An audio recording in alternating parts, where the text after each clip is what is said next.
I secretly sold our house while she was on her girls' trip. The phone call from the airport. Her call came just as I was rinsing my coffee mug, a bright little trill that somehow managed to sound smug. "Hey babe," she said, voice all glitter and perfume, even through the phone. "Just wanted to let you know we're boarding soon. Girls' trip time." I told her that sounded fun, that she deserved a break. My voice was calm, maybe too calm. She didn't catcall us was calm, maybe too calm. She didn't cacti, she didn't catcall, she didn't capture the limbito. She didn't catch those. I asked where she was flying again, though I already knew exactly which city, gate, even the boarding zone showing on her fake itinerary. "Oh, Myrtle Beach," she sang. "Spa, drinks, no stress. You'd hate it." Right, I'd hate it. She laughed like champagne fizzing over the rim and told me her friends were calling to board, that she'd text when they landed. I told her to have fun. She said, "Love you," the way people sign emails, automatic empty emails. Automatic empty E, automatic empty equal sign emails, automatic empty E, empty E. Empty E wanted I better. I stood there for a second, mug half raised, water cooling against my hand. There was the smell of her new perfume lingering in the kitchen, something expensive, floral, meant to say sophistication, but all I could smell was guilt. She bought it last week. A gift to herself, she said, before that spontaneous girls' trip popped up out of nowhere. Strange how excitement changes a person. She'd been bouncing around the house like a kid waiting in a host like a kid waiting to restorations a person. She'd been bouncing around the house like a kid waiting around for, waiting eventually it had. Instrument that the bristly, they bought it last week. A gift of wedding longs that have murder you. Wise, self-solutive. Nails done. Unread texts at night. Smile buried in her phone. I wasn't angry, not really. Like detached, like watching a movie you already know the ending to. I'd spent 3 nights pretending to sleep while she packed. I knew the pattern now. Whispered calls from the patio, deleted messages, the sudden insistence that I trust her. Trust. That's a funny word when your gut's already working overtime screaming at you. Her voice at the airport had the loud screaming at you. Her voice at the airport had the porty. Her voice at the airport had the lasking mornos. Her voice at the airport had the he facilitates an angle delay. All that. Voice at the airport had the laism. Was the lull of the instance. Nearly overcompensating. People do that when they're lying. The irony of it all, the house she was lying from, the one she thought she ruled, sat squarely in my name. Every wall, every shingle, every light switch, bought before the wedding. A tiny detail she'd always forget. I set the mug down, dried my hands, and checked the clock. Her plane, well, a plane, would be in the air soon, but not to Myrtle Beach. No, thanks to one accidental message preview 33333333334 thing message read. No, thanks to one accidental message preview 3 a city whose zip code matched a saved contact labeled simply T. That text. That's what started it. One evening she'd left the tablet open on the couch, and up popped the sentence that read, "Can't wait to finally have you all to myself this weekend." Giveaway number 1. I didn't snoop after that. The truth was done presenting itself. You know when certainty hits? Like a tuning fork in your chest, sharp and clean. So I decided to stop pretending sharp and clean. So I decided to stop pretend. She wanted freedom. I'd give her exactly that in the most legally binding way possible. My mind went still, cold. People assume revenge is fiery, wild. But when it's justified, it cools down into something precise, efficient, like mathematics. I watched the flight tracker on my laptop, then closed the screen. The sound of the closing lid felt final, like a soft judge's gavel. She was gone for now. Perfect window. I looked around our, my perfect window. I looked around our, my bond, my not lash, my gloss, my wankelate in well, my lives couple of the life went out of my watch tried to money, my head like the wild, my little actress. The framed photos suddenly looked staged, her laughter frozen in glossy prints, her handwriting on sticky notes reminding me to buy avocados. Domestic graffiti from a life that had quietly expired. Something in me whispered, enough. By the time the morning news played its third commercial, I'd made an internal vow. No more waiting for her to admit anything. No more begging for honesty. She could keep her drama, her secrecy, her beach trip for honesty. She could keep her drama, her secrecy, her beach trip I'll keep the D, and soon I'll keep the last word. That text from T didn't just end our marriage, it began a mission. And before her plane even landed, I already knew what to do. Act 1, the discovery weekend. The house felt unnaturally quiet after she left. No fake laughter echoing from the bathroom, no quick clacking of her heels down the hall.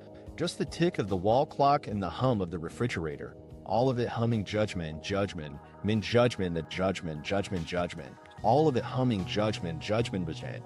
Silence has a way of amplifying truths you've already half accepted. I tried to play normal first. Made breakfast, opened my laptop, scrolled headlines I didn't actually read. But curiosity isn't patient, it claws at you. Before noon, I caught myself staring at her phone charger on the counter. Same spot she always left it. The phone itself, of course, was on the trip. But we'd shared everything on one cloud account. Way back when we thought cloud account. Way back when we thought transpond. Way back when we thought transposed. So I opened the shared tablet. Her background was a photo of us from Christmas 2 years ago, both smiling like we'd never lied to each other. I tapped into messages. My hands barely shook. Guess part of me already knew I'd find something ugly. There it was, thread after thread with T. I clicked one and let the truth unspool silently. No poetic betrayal, just logistics and routine deceit. See you at the suite, the same one as last time. Bring that blue dress, the one I like. They talked about rental cars, wine preferences, flight numbers. Not a single girlfriend mentioned. Not even coded language. These two were bold, as if my ignorance were a contract signed in blood. I read May, you made me more a contract signed in blood. I read May. I read May.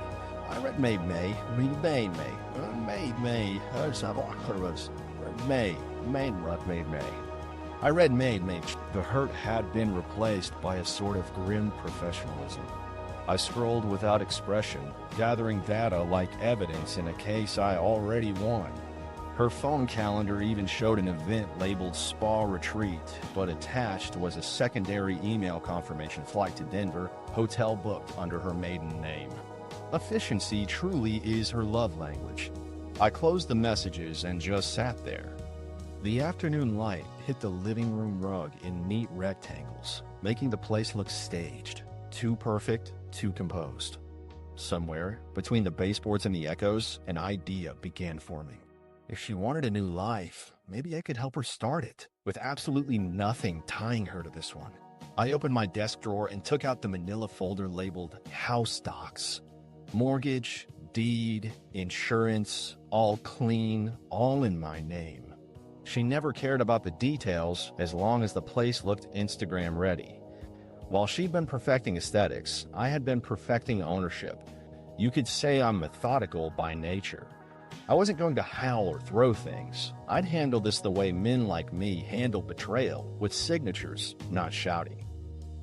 I logged into our utility portals, banking apps, insurance sites. Little digital threads connecting her comfort to my consent. Each could but digital threads connecting her comfort to my consent. Each could but bolo. Each could but veen woo. Suited the worry of house. Still, I didn't move right away. I spent that first evening doing reconnaissance. Checked the spare devices, thumb drives, camera cards. Not because I needed more proof, but because collecting it gave me control again. Every folder told the same story. Receipts for expensive dinners out of town, fancy hotel chains, a necklace I'd never seen in real life. Around midnight, I poured a drink and stood at the kitchen island staring at the granite we'd argue. I'd said granite would age better.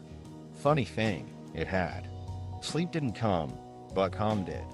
That kind that feels like standing in snow, sound dulled, breath visible, everything slow.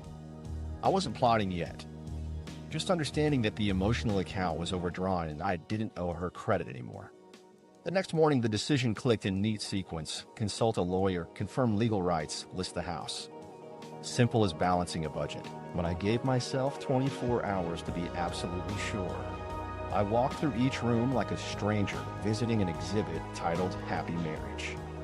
Bathroom shelves stocked with her skin serums arranged like a pharmacy. Bedroom closet packed tight with outfits labeled by season. All of it told one story, decoration over substance. When I reached the study, I noticed an old envelope taped to the desk underside. I pulled it free. Inside was a note from our wedding day, her handwriting looping across the paper. You make me feel safe. I almost laughed. Safety had been real once. Now it was irony preserved in ink. I put the note back, shut the drawer softly. No need for dramatics. I spent the rest of Saturday mapping out logistics on a yellow pad. Contacts for movers, storage unit options, real estate listings already favorited from months ago when I daydreamed about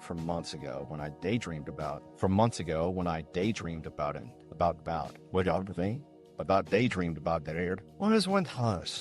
Back then it was fantasy. Now it was strategy. The plan started crystallizing, clean sail, no confrontation until after the ink dried. By late afternoon, my phone buzzed, a new picture from her girls' trip. Champagne glasses by a beach that wasn't Myrtle Beach. I recognized mountains in the distance. Bad liar, lazy photographer. I stared at it until the smile filter on her face blurred into nonsense. Deleted the photo, emptied trace blurred into nonsense. Deleted the photo, emptied tray crazy to Dlodo. Emptied tray tret.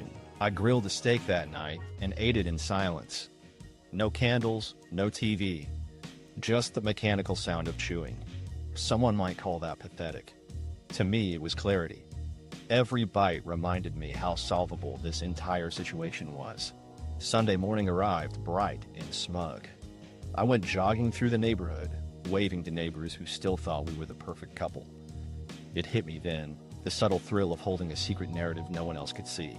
She was halfway across the country breaking vows while I jogged through ownership papers in my head. I stopped at the corner, looked back at the house bathed in sunlight. Even from there, it looked less like home, more like leverage. That thought sealed it. I didn't need confrontation. I needed closure with conditions attached. When I walked back in, I cleared the dining table and laid out the paperwork like surgical tools. Deed, title, insurance, bank info, each P, wording, insurance, bank info, each P, each P, paperwork, each P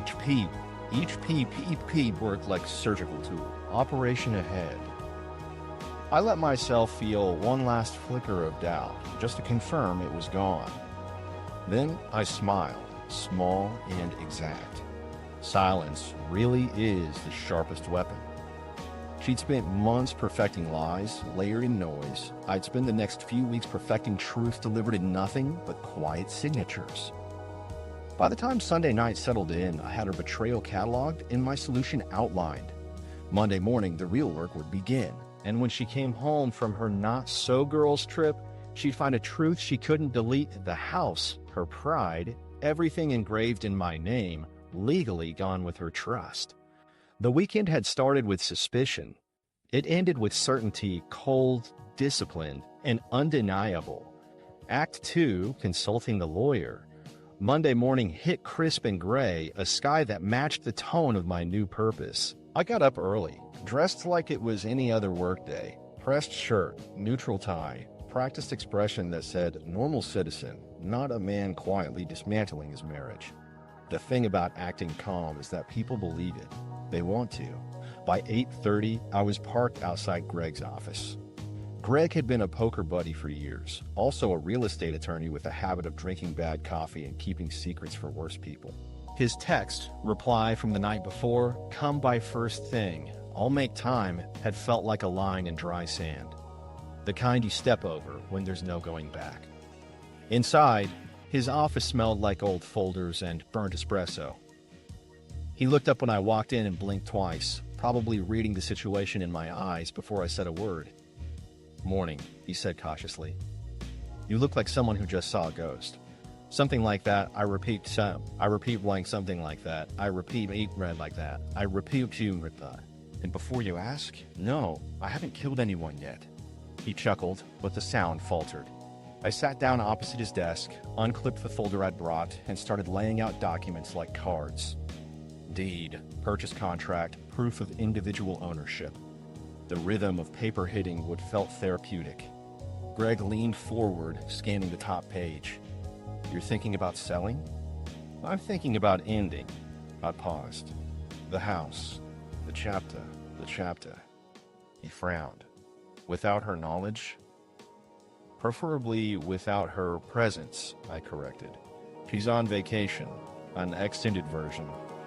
Won't notice if the house goes missing for a bit. That earned me a stare heavy with professional concern.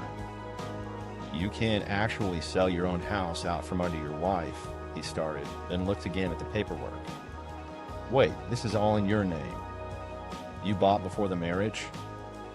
Correct, I said smoothly. Her name. She never cared about the mortgage, the taxes, any of it. Just decoration rights. I pointed toward the deed. I have clean title. Solo ownership. Does the law object to me selling what's fully mine? He rubbed his jaw, squinting like he was trying to spot the moral clause in the fine print. Legally, no. You can sell it. Morally, different question. Morality is outside your hourly rate, Greg. That made him snort, despite himself. Serious enough to start paperwork today. He leaned back and whistled low. All right. Walk me through why before I help you turn your life into a Zillow headline. So I told him, not about affairs and betrayals in cinematic detail, but the concise version. Wife lies about a trip, I find proof, no confrontation, just precision. His expression shifted from disbelief to that quiet sympathy men show each other when the damage is beyond repair. Is beyond repair. And damage is beyond repair. Wife, got a stat for the damage is beyond repair. Ruff would be staying, I said. I want a clean exit, not a courtroom brawl. He nodded slowly. Okay. You'll need to sign a listing agreement. I've got a broker who owes me a favor. Market's hot. You'll move this place fast. But once it's gone, there's no rewind. She'll come after you emotionally, maybe publicly. I'm counting on that, I said. Public outrage plays better when the crowd realizes the legal paperwork doesn't care about fee. Doesn't care about fee, doesn't care about fee, public work doesn't care about fee work. Greg gave me one of those looks only friends can sum, mix of admiration and warning. You realize what kind of revenge this is, right? Efficient, I said. He shook his head, smiling reluctantly. You and your math brain, always turning emotion into accounting formulas. Balance sheets don't lie, I replied. He printed out initial forms, pushing them across the desk. Sign here, authorizing representation. The contract rack, the contract rack, the contract rack. I'll have the contract right in Rauschti. I'll have the contract rack in Russel's floor. You'll need an appraisal. Movers, too. Everything above board so no one can scream fraud later. I signed. My name looked calm in blue ink, almost smug. As he gathered the papers, Greg asked the one human question that still hovered. You sure you don't want to talk to here first? Talk implies listening, I said. I've done plenty. This time she gets results, not dialogue. He laughed, short and dry. You're not even mad, are you? Mad's loud, I said. This is quiet. He poured 2 cups of coffee from his ancient machine and slid one toward me. Here's to quiet resolutions. The bitterness hit better than expected, maybe because it matched my mood, a flavor halfway between satisfaction and surrender. We discussed logistics then, notarization timelines, disclosures, closing schedules. Each technical term sounded musical. Facts are safe. Facts don't cheat or lie. Greg warned me again, softer this time. Once the sale closes, she can't contest it legally. But personally, you'll burn every bridge. That's kind of the point, I said. Less traffic. He sighed. You're an icebox, man. Just chill efficiency. He laughed again, shaking his head. Fine. I'll set everything up. You'll get a call from the appraiser tomorrow. Transfer proceeds direct to your account? Correct. You really thought this through, huh? You really thought this through, Anita. Thinking is cheaper than therapy. That line made him burst out laughing, but the sound carried an edge. I'm billing you for that quote when I use it with other clients. I'll allow it. Conversation drifted toward small talk, sports, weather, neutral filler to pad the silence. But underneath every word was awareness. I wasn't the same man who walked in 20 minutes earlier. Something had clicked into place. When I stood to leave, Greg looked at the place. When I stood to leave, Greg looked at, and lost the ball. When I stood to leave, Greg looked at, into place. You're sure you want no confrontation, no closure conversation? She made her choices. I'm just converting them into property law. He stared for a beat, then extended his hand. All right, Counselor of Vengeance. I'll make sure it's airtight.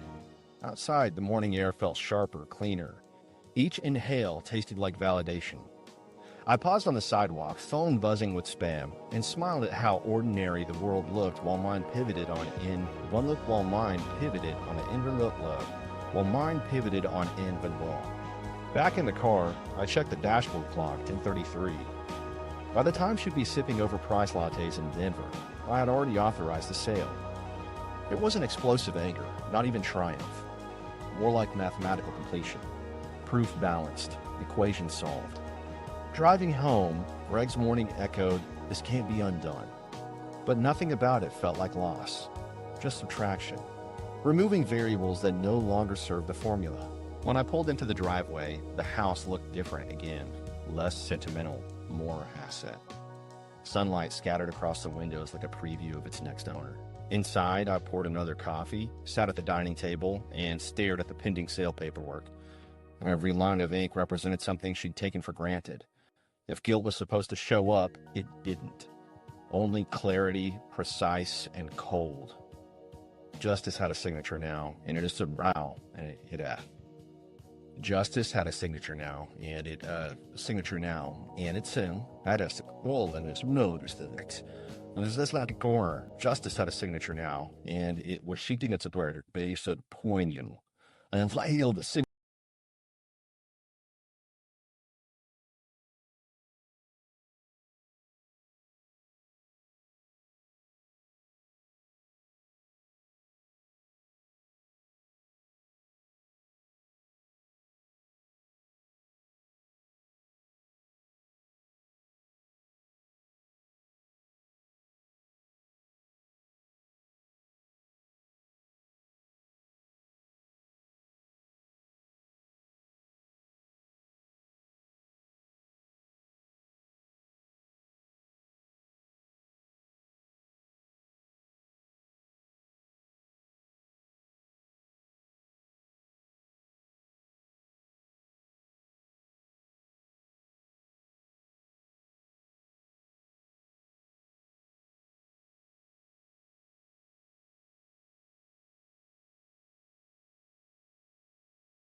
Act 5, the final sale. Friday came wrapped in calm, the kind that feels almost ceremonial. I woke before sunrise, dressed faster than habit required, and brewed coffee I didn't taste. My reflection in the kettle looked oddly satisfied, neutral, unbothered, like I'd reached the end of a long math problem. Today wasn't about emotion, it was execution. The title company office sat across from a strip mall, hiding its power behind beige wall, hiding its power behind beige wall, hiding its power behind beige wall. Greg met me in the parking lot, briefcase in one hand, sunglasses in the other. "Are you sure you want to drive the final nail yourself?" he joked. "Delegation ruins poetry," I said. Inside, the clerk led us to a small conference room. 2 pins weighted, parallel and perfect, like twin scalpels. The buyer showed up 5 minutes later, a middle-aged woman with sensible hair and a polite impatience that told me she'd already mentally moved. We shook hands, her grip firm, but unaware she was shaking the residue of an entire marriage goodbye. Greg sat beside me, flipping through the folder. "Standard sale paperwork," he said, voice steady. The room's air conditioning hummed loud enough to muffle conscience. The notary began the ritual, sliding pages forward, pointing to flagged spots, explaining each clause like a priest reading vows in reverse. Initial here, confirming ownership. Done. Sign nigh, nigh, sign nigh, nigh, sign, nigh, sign nigh. Done. Each stroke of ink felt cleaner than the last, as though I were cutting cords one measured line at a time. Halfway through, the printer jammed. A small mechanical hiccup, followed by the clerk's nervous laugh. "Sorry, give me a sec," she said, tugging at paper with manicured nails. The universe's last chance for hesitation. Greg glanced at me. "You could still." I raised a hand. "Don't jinx efficiency." The machine spat out the final sheet. The machine spat out the final sheet. The machine spat out the final sheet. The clerk exhaled relief and signed the remaining pages. 20 minutes later, it was over. Just like that. She congratulated us, shook our hands, wished us luck. Greg pocketed a copy for filing. The buyer stood, cheerful. "It's beautiful," she said. "Feels like fate." "Fate's in the paperwork," I replied, collecting my copy. She smiled, uncertain, then left. For a moment, the silence after footsteps felt almost sacred. For a moment, the silence after footsteps felt almost sacred. There's a balance in your expression that's unnerving. "Feel any remorse yet?" "Remorse ruins completion," I said. "What now?" He slid me a slip of paper, the confirmation of wire transfer. "Funds clear in 2 hours. You'll get the alert." I folded it neatly. Perfect. As we left, Greg's phone buzzed. He glanced, smirked, then grimaced. "You sure she's still out of town?" "She lands tonight," I said. He nodded. Well, by lands tonight," I said. He nodded. "Well, bye-bye to me." Outside, the sky had bloomed into an indifferent blue. I stood on the curb, phone in hand, watching an email notification blink, closing complete. No fireworks, no noise. Just a cold little note confirming my emotional audit balance to 0. Driving away, the neighborhood looked lighter. Fences straighter, lawns brighter. Maybe I was projecting, or maybe peace really does improve property value. I parked briefly outside a bank branch to verify a bank branch to verify a bank branch to verify a bank branch to verify that. The teller printed a receipt with polite efficiency, never knowing she just notarized revenge disguised as finance. Back in the car, traffic crawled. Somewhere between the red lights, her name flashed on my screen. Missed call, then another. Probably wondering if I'd pick up before her plane home. I let silence answer. The timing mattered. I wanted the sale to finalize before her wheels even touched the runway. By noon, confirmation came through. Funds review. Funds revision came through. Funds reread lies. Revision. Funds resumed readily. The number sat in my account like a calm heartbeat. I texted Greg, all cleared. I appreciate precision. he replied with a thumbs up, and she can't undo what's already owned by someone else. I rolled down the window, felt air rush and clean and new. A decade of noise compressed into a single quiet signature. People always think justice arrives with sirens. Mine came with escrow. At 1:15, my phone vibrated again, her text, cheerful, oblivious. At 1:15, my phone vibrated again, her text, cheerful, oblivious. Can't wait to see you tonight, Redheart. I typed 3 words back, safe flight home. The period at the end felt final enough to count as closure. The rest of the afternoon I spent in a rented hotel suite 2 towns away, curtains half drawn.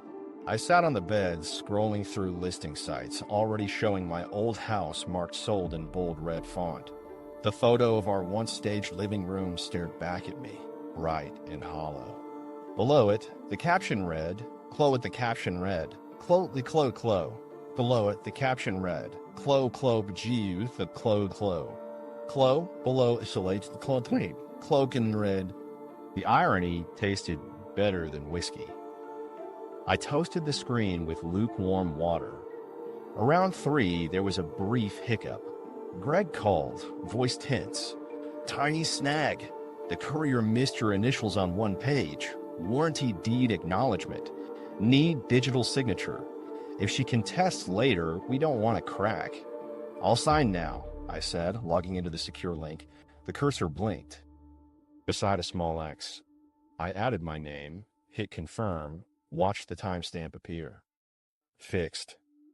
Good, he replied, exhaling. You're officially history. Hearing that brought a strange calm, like an anesthetic finally kicking in. Thanks for the surgery, doctor. He laughed quietly. I'll send you the framed certificate of completion. When the call ended, I leaned back against the headboard, letting the quiet stretch. From a distance, the act sounded ruthless. Up close, it just felt balanced.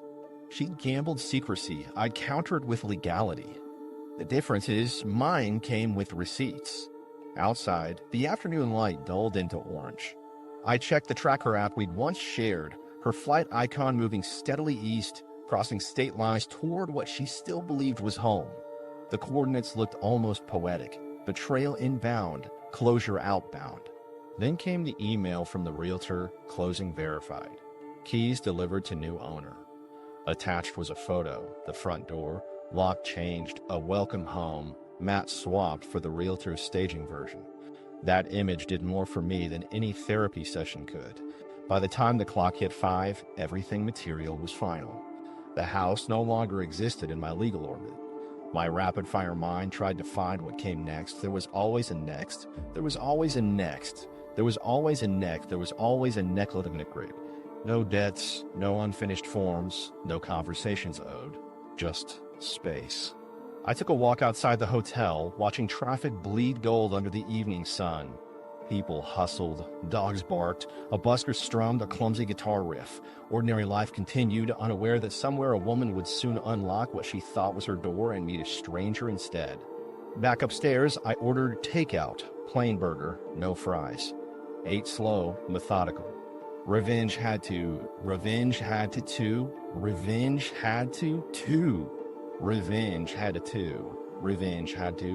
At sunset, another ping, her message from the gate. Landing soon. Can you pick me up? Missed you like crazy. I stared at the screen for a long minute, thumb hovering. Then I typed, already home. Sent, archived the thread, silenced notifications. The word archived looked beautiful. Clean border around drama. Outside the window, the first streetlights came on. A mirror of sorts, each one a dot of clarity cutting through half-light. I pictured her landing, smiling at nothing, blissfully unaware that her foundation had shifted. By the time her luggage hit the carousel, the lock on that front door would deny her fingerprints. I lay back on the bed, phone face down, heart rate even. A faint buzz pulsed under my skin, satisfaction or adrenaline, hard to tell. Maybe both. In the end, there was no dramatic flourish, no orchestra of vengeance. Just the simplest statement you and no orchestra of vengeance. Just the simplest statement you and simple intensido when I was substrate for mechanisms. By 8 that evening, While our plane taxied toward the gate, I poured the last of the whiskey into a glass and whispered to the empty room, "By the time your return flight took off, the ink was dry." I hadn't lied. Not once. Act 6, the return trip. The airport message came mid-morning. Her check-in selfie. A polished grin, sunglasses too large, latte cup raised like a trophy. Caption read, "Heading home to my favorite person." I watched the bubble of pixels on my phone screen shimmer before disappearing behind its own dishonesty. My reply was simple: safe travels. It looked neutral, almost affectionate, which was the beauty of it. Words can't sound sarcastic when you type them with steady fingers. I spent the next few hours in that same hotel room 2 towns away, the blinds half closed, sunlight slipping through like thin confession lines. My laptop sat open on the bed, showing bank confirmations, realtor emails, and Greg's final message: "Deal closed. Funds cleared. Enjoy your weekend. Enjoy your weekend." I almost laughed. Somewhere above the clouds, she was sipping an in-flight cocktail on what she thought was still our dime. Her messages trickled in like clockwork. "Boarded. Free Wi-Fi. Can't wait to see you tonight, babe." Each felt rehearsed, a copy-paste from earlier lies. I responded once, brief and steady. "Can't wait either." The kind of text that makes guilt settle deeper, even if she couldn't feel it yet. Around lunchtime, I left the room and bought a sandwich at the cafe across the street. The weather was mild, city noises thin enough to sound peaceful. A man at the next table complained about delayed flights while his kids spilled juice boxes. I listened without interest. His chaos felt distant, civilian. My world had already reset to silence and calculation. On the walk back, I glanced at my phone again. Her flight tracker, yes, I still had access to her shared location, showed movement eastward. A blue dot inching homeward with perfect irony. Every few minutes the coordinates updated, as though the universe itself was counting down to revelation. At 3 p.m., she sent another snapshot midair, a sky view through the window, wingtip cutting sky view through the window, wingtip cutting as no, a cutting me, cutting double again, cutting gully Jerry with a my, wingtip cutting gully along a pole. The filter added warmth, labeled, "Coming home to you." No period. She always avoided punctuation when pretending sincerity. I didn't respond that time. I didn't need to. Back in the room, I organized my packed bag. Clothes folded tight, charger coils restrained, toothbrush zipped. The same structured neatness I'd given the whole operation. The difference between running away and moving on comes down to planning. Mine could have been framed as art, minimalist vengeance composed entirely of logistics. Her final message before descent came at 4:30. "Can you pick me up at the terminal?" The kind of request couples make when intimacy still lives. I typed back one word: busy. Sent it, locked the phone, and turned on the muted hotel TV.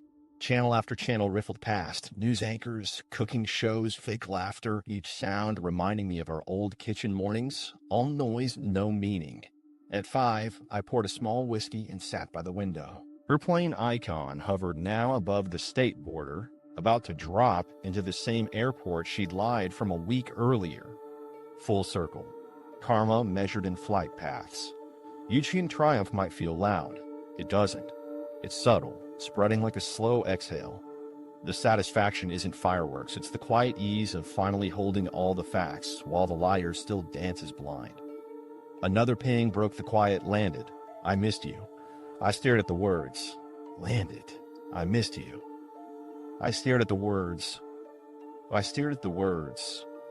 I stared at the words. I stared at the words. Old. The blue delivered mark might have been a premonition. Through the tracker app, I watched her dot crawl from the runway to the parking shuttle, then to the rideshare queue. The speed increased, then paused on the highway. I could almost picture her scrolling through Instagram, editing captions about how rejuvenated she felt. Renewal really was going to greet her, just not the type she imagined. The sun started dipping low. I ordered room service, grilled salmon, steamed vegetables, all very civilized. Halfway through the meal, an unexpected flicker crossed me. Not regret exactly, just reflection. For years, I'd confused endurance with love, quiet with harmony. Funny how similar they look until someone forces you to measure them. Her marker on the map hit the city limits before sunset. She'd be 30 minutes from the address that didn't belong to her anymore, and wronged her anymore already. I sat straighter, curiosity replacing that brief pang of conscience. People underestimate closure until it's physical, until they hold the wrong keys in front of the right door. Another buzz, series of texts arriving in bursts. Traffic's insane. Can't wait to cuddle tonight. Did you miss me at least a little? Each ping announced her ignorance louder than any confession could. I left them unread, watching her digital shadow slip closer to the aftermath of the Finchen Fudge, watching her digital shadow slip closer to the aftermath and watching her digital shadow slip closer to the aftermath and AmIWrongHere. By 7, I was standing on the balcony, phone in hand, breeze thinning into evening cool. Down below, the city lights flickered on like a slow applause. Somewhere across town, movers had completed their final drop. The new owners were likely arranging furniture, picking cable providers, staking everyday claims in soil she thought steady. Another call came through, her name bright on the screen, ringtone cheerful. I let it play out. Second call followed immediately. Second call followed being duriful. Overload you search at never. I'm sure to slay braff, and the second call followed you. Desperation, already hinting at the edge of the routine. I finally answered the fourth. Hey, I said neutrally.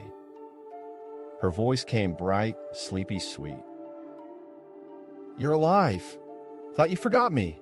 Just busy, I said, eyes tracing the skyline. Your flight on time? Yeah, I'm almost home. God, I can't wait to shower in my own house. My lips curved slightly. You'll have quite the welcome. She laughed lightly. I hope that means wine's chilled. Something like that means wine's chilled. Something like that. I'll let the silence after hang longer than polite. You sound weird, she said finally. Probably just the connection. Okay, well, I'll text you when I'm home. I'll be around. She hesitated. Around? I ended the call before she could clarify. Polite cruelty is more haunting than arguments. I returned inside, poured another half-inch of whiskey, and watched her progress on the app. 20 minutes. Her dot crossed the final highway exit, slowed through residential roads. My pulse stayed even, no thrill, just observation. Somewhere there's a version of me shouting, confronting, demanding why. But I prefer this one, the observer closing a file. The next text came as expected, weird, some cars in the driveway. Did you rent the place out while I was gone, haha? The haha was disguise for unease. I didn't reply. Another followed, the key woed, the key woe, another followed, the key woe, the key woed, the key woe, and the response again. Then, seconds later, who are these people inside? The tempo increased until the screen pulsed with unread messages. I watched them pile up while sinking into the chair, expression fixed, breath steady. Somewhere she'd be fumbling phone to ear, calling again. And again. The ring sliced through the air like a sharp instrument, then faded into voicemail. On the fifth attempt, I answered slowly, didn't speak. Her voice rushed in, frantic disbelief twitching at the voice, disbelief twitching at its belief twitching it at inlay. They said they bought the house. Did you? What is going on? I let the silence stretch, then said softly, legally speaking, they're right. A pause thick enough to feel physical. What do you mean, legally speaking? The deed's transferred. Sales final. Check your email. They sent closing confirmation yesterday. She gasped something between a laugh and a choke. You sold our house? Without telling me? My house, I corrected. Bought before you. Remy. My house, I corrected. Bought before you. Remember roomly. Remin the lay. My house, I corrected. Bought before you. She stammered, noise blending into background chaos. The sound of voices behind her, probably the new owners trying to make sense of it. How could you? Why would you? She threw words like darts, but none landed. You always said we needed a fresh start, I said evenly. Consider this one provided. The silence that followed cracked with distant yelling, hers, maybe the strangers, maybe the dog barking somewhere. I let the sound spill until it turned into faint static, then pressed speaker so the phone could broadcast its own ending. I didn't hang up right away. I just listened until her voice blurred into background noise, until anger began looping into repetition. Then I placed the phone on the table, screen still glowing, and watched the call timer climb. Calm curiosity, that was all. When the shouting dulled into distant sobs, I finally reached over, tapped end, and watched her number vanish into the dull wallpaper of the call log. Outside, night settled fully. The city below moved oblivious, cars humming, windows glowing, strangers chasing errands. Theirs was a world of ordinary balance. Mine had finally achieved its own. There was guilt, faint and peripheral, like hearing someone else's sad story on the radio. But it fade faint and peripheral, like hearing someone else's sad story on the radio. But it fade faint when it halved will big deal. But it fade. She'd lied for months. I'd replied with mathematics. That equation balanced clean. I turned off the lights, slid the curtains shut, and sat on the edge of the bed as the phone buzzed again. Another incoming call, ignored. Revenge doesn't need responses. It needs silence to echo in. In that moment, I realized justice could look like peace disguised as absence. And somewhere across town, watching strangers move her furniture, she was finally meeting at Faye. Faintly meeting at Faye. Finally meeting at Faye phone. Finally beating at Faye rowing for Sonner. She was finally meeting at Faye, viewingly.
Act 9, Her Perspective.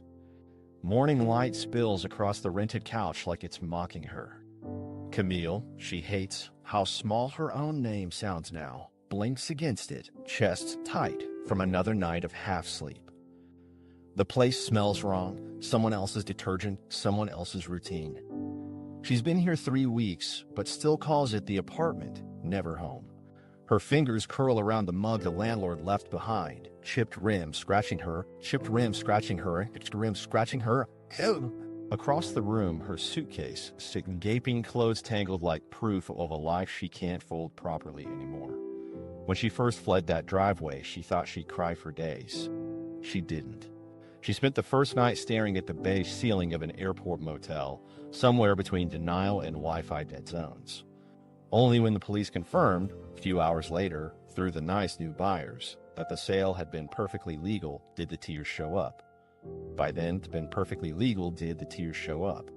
By then, perfectly legal, did the tears show up. By then, this morning, she unlocks her phone out of habit, half expecting his message to finally appear. Nothing but credit card alerts and a weather update. Sunny again, she mutters. Of course it is. The world refuses to mirror her storms. She scrolls through old photos, cocktails, that fake beach selfie, all smiles designed for strangers. Each one feels like someone else's borrowed face. Sometimes she wonders if there'd ever even been an honest shot of them. Sometimes she wonders if there'd ever even been an honest shot of them. The closest might be that candid from their wedding day, him fixing her veil, both laughing, neither realizing what years would carve underneath. The email from storage came yesterday, her belongings ready for pickup, month's rent already prepaid by him. He can't resist tidy endings. She hates him for that efficiency more than for the act itself. It makes her feel messy, human in the worst way. She wraps the blanket tighter and tries not to replay that night, but memory doesn't ask permission.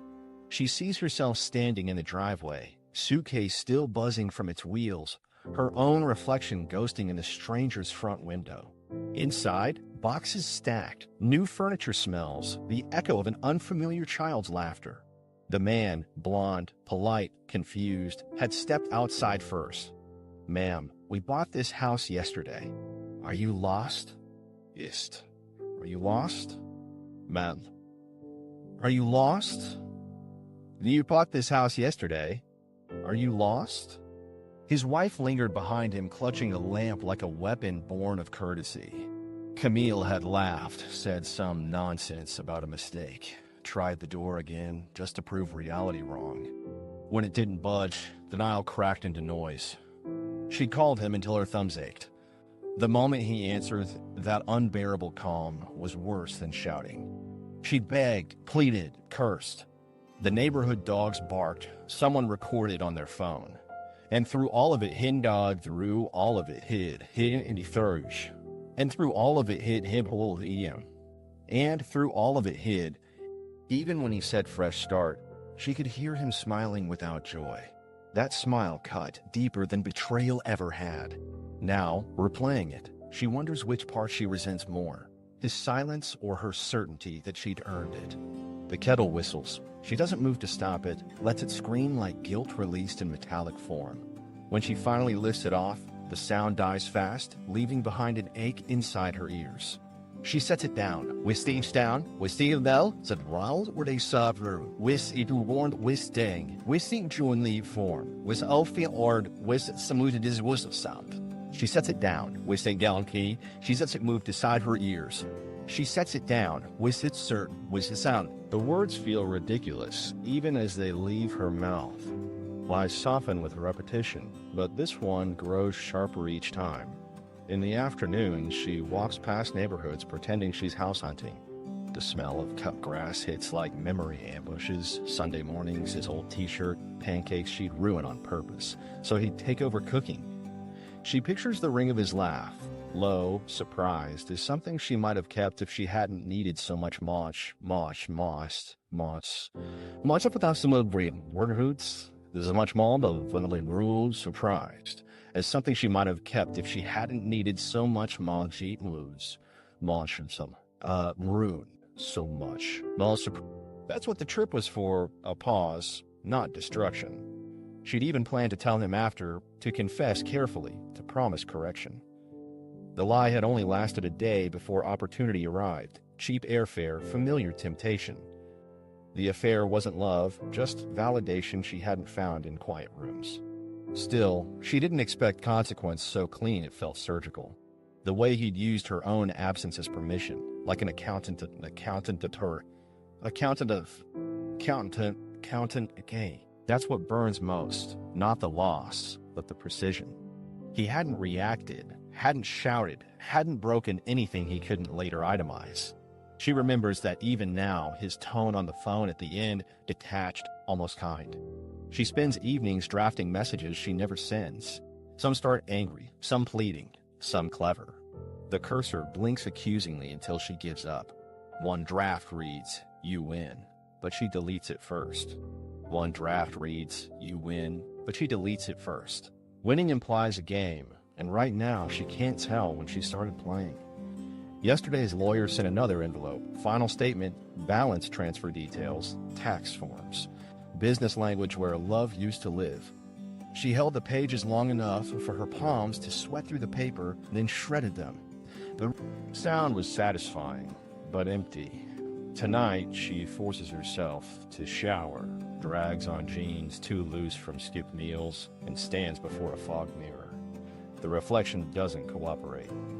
Eyes swollen, skin pale under fluorescent honesty. She swipes her hand across the glass. "You look like a ghost," she mutters. Then, quieter, a ghost that still owes rent. Her sister called last week, voice all harsh sympathy. "You really screwed up, Cam." She hung up halfway through her own apology. Everyone's tired of drama that costs real estate. Outside, rain starts tapping. She likes that it hides city noise, lays guilt sounds private. On the floor by the couch sits the last unopened box from storage, miscellaneous decor scrawled across it in his neat handwriting. She kicks it gently with her foot. Something inside shifts, a muffled clink, maybe a picture frame. Curiosity breaks through caution. She breaks through caution. She nub napity picture frame. She had not. Inside, wrapped in newspaper, lies their wedding photo. The glass cracked, but image intact, her smile frozen mid-light, his hand holding hers like anchor and promise. She stares until the background blurs. For a second, the silence thickens, almost kind. Then she whispers, "You wanted neat endings. Here's yours." The clock on the microwave flashes 11:11, that childish wish minute. She closes her eyes and, out of habit, wishes for rewind. When she opens them again, the lights flicker, the coffee's cold, and the apartment still doesn't feel like hers. She stands, wraps the photo in its paper again, and slides it back into the box. The sound of newspaper folding is all that answers. For the first time, she admits it aloud. He was right. Road. For the first time, she admits it aloud. He was right.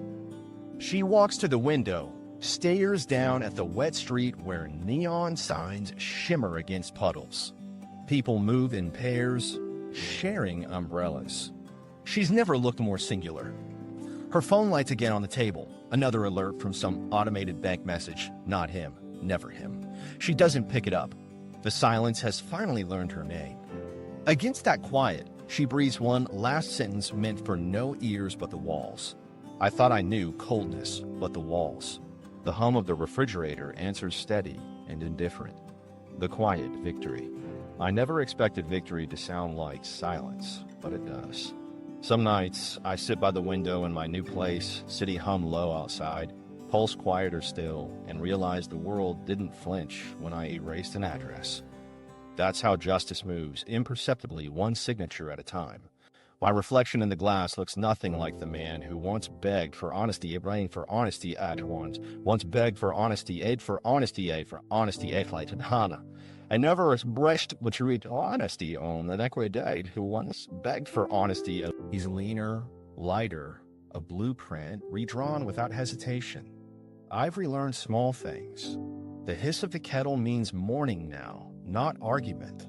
The sound of a lone key in a lock no longer predicts disappointment. Even the scrape of a chair on hardwood feels cleaner. I own the silence, and it's obedient. Sometimes I catch myself wondering if she's still rehearsing new versions of the story, maybe one where she's the wounded hero, maybe one where I'm a blade. Those edits don't bother me.